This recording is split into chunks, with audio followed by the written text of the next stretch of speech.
शारदीय नवरात्रि की शुरुआत हो रही है, जो इस साल 15 अक्टूबर से 24 अक्टूबर तक रहेंगी। ऐसे में इन 9 दिनों में आपको क्या नहीं करना चाहिए, चलिए हम आपको बताते हैं। सुबह देर से उठना।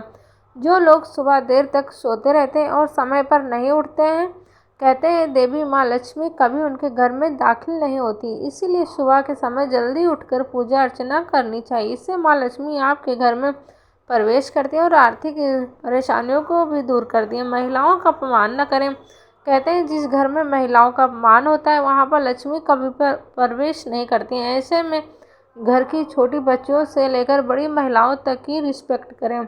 उनके साथ अच्छी तरह से बातचीत करें। महिलाओं के साथ बुरा बर्ताव करने से घर में दरिद्रता आती है और देवी माँ रुष्ट हो जाती हैं।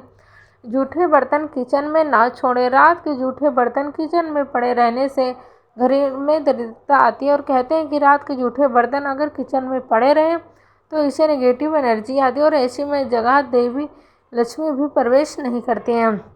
खाने का रखें विशेष ध्यान। जो लोग नवरात्रि के 9 दिन व्रत भी नहीं करते हैं, उन्हें भी अपने घर में प्याज, लहसुन, मांस, मछली या फिर शराब का सेवन नहीं करना चाहिए। नवरात्रि का व्रत कर रहे हैं तो यह 12 काम बिल्कुल न करें। माँ दुर्गा के 9 दिवसीय नवरात्रि व्रत संयम और अनुशासन की मांग करते हैं। देवी माँ को प्रसन्न करना है तो इन 13 कामों से बचकर रहें। नंबर 1, व्रत रखने वालों को दाढ़ी, मूछ और बाल नहीं कटवाने चाहिए। नंबर 2, 9 दिनों तक नाखून नहीं काटने चाहिए। नंबर 3, अगर अखंड ज्योति जला रहे हैं तो इन दिनों घर खाली छोड़कर नहीं जाएं। नंबर 4, घर खाने में प्याज, लहसुन और नॉनवेज न खाएं। नंबर 5, 9 दिनों का व्रत रखने वालों को गंदे और बिना धुले कपड़े नहीं पहनने चाहिए। नंबर 6, व्रत रखने वाले लोगों को बेल्ट, चप्पल, जूते, बैग जैसी चमड़े की चीज़ों का इस्तेमाल नहीं करना चाहिए। नंबर 7, व्रत रखने वाले को 9 दिन तक नींबू नहीं काटना चाहिए। नंबर 8, व्रत में 9 दिनों तक खाने में अनाज और नमक का सेवन नहीं करना चाहिए। नंबर 9, विष्णु पुराण के अनुसार नवरात्रि व्रत के समय दिन में सोना निषेध है। नंबर 10, फलाहार एक ही जगह पर बैठकर ग्रहण करें। नंबर 11, चालीसा मंत्र या सप्तशती पढ़ रहे हैं तो पढ़ते हुए बीच में दूसरी बात बोलने या उठने की गलती कतई ना करें। इससे पाठ का फल नकारात्मक शक्तियाँ ले जाती हैं। नंबर 12, कई लोग भूख मिटाने के लिए तंबाकू चबाते हैं। यह गलती व्रत के दौरान बिल्कुल न करें। भोजन से व्रत खंडित होता है। दूध से बनी चीज़ें जैसे दूध, छाछ, लस्सी, दही, मखाना, खीर आदि का सेवन कर सकते हैं। इससे आपको भूख नहीं लगेगी, साथ ही बॉडी में एनर्जी भी फील होगी। भक्त इस दौरान कुट्टू के आटे की पूरी और आलू की सब्जी, कुट्टू की पकौड़ी। कुछ भक्तों के लिए भूखा रहना संभव नहीं। ऐसे हालत में आराम से इन वस्तुओं का सेवन किया जा सकता है। नवरात्रि व्रत में साबूदाने की खीर और खिचड़ी खाई जा सकती है। शाम को व्रत तोड़ने के बाद भक्त इसका सेवन कर सकते हैं।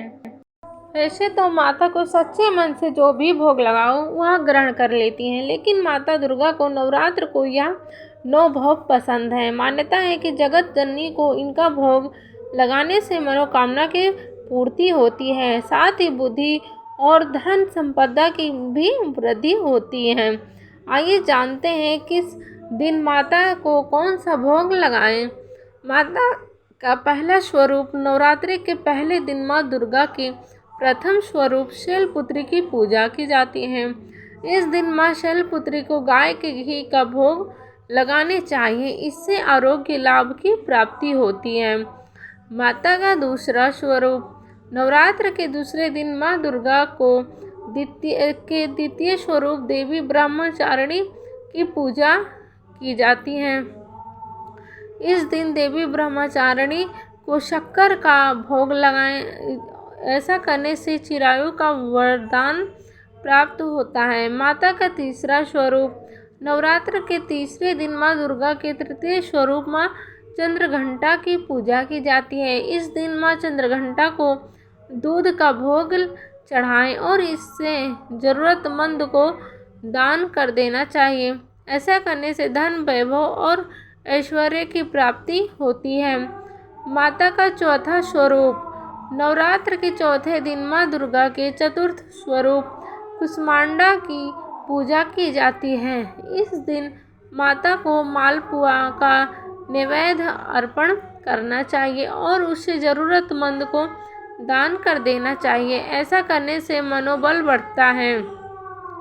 माता का पांचवा स्वरूप। नवरात्र के पांचवें दिन माँ दुर्गा के पंचम स्वरूप माँ स्कंद माता की पूजा होती है। इस दिन माँ भवानी को केले का भोग लगाना चाहिए। ऐसा करने से बुद्धि का विकास होता है। माता का छठवां स्वरूप। नवरात्र के छठवें दिन माँ दुर्गा के षष्ठम स्वरूप माँ कात्यायनी की पूजा होती है। इस दिन माँ कात्यायनी को शहद का भोग लगाना चाहिए। ऐसा करने से सौंदर्य की प्राप्ति होती है और घर से नकारात्मक ऊर्जा दूर होती है। माता का सातवां स्वरूप। नवरात्र के सातवें दिन माँ दुर्गा के सप्तम स्वरूप माँ कालरात्रि की पूजा होती है। इस दिन माँ कालरात्रि को गुड़ से निर्मित भोग अर्पित करना चाहिए। ऐसा करने से रोग शोक से मुक्ति मिलती है और परिवार भी स्वस्थ रहता है। माता का आठवां स्वरूप। नवरात्र के आठवें दिन माँ दुर्गा के अष्टम स्वरूप महागौरी की पूजा की जाती है।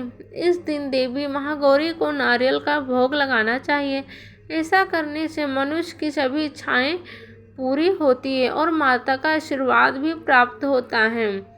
माता का नौवां स्वरूप। नवरात्र के 9वें दिन माँ दुर्गा के 9वें स्वरूप माँ सिद्धिदात्री की पूजा की जाती है। इस दिन माँ भवानी को घर में बने हुए हलवा पूड़ी और खीर का भोग लगाकर कंजक पूजा करें। ऐसा करने से मनुष्य के जीवन में सुख शांति मिलती है। दोस्तों, मेरा वीडियो आपको पसंद आए तो सब्सक्राइब शेयर करें और कमेंट लाइक ज़रूर करें। हमारे तरफ से आप सभी को शारदीय नवरात्रि की हार्दिक शुभकामनाएं। धन्यवाद फॉर वॉचिंग।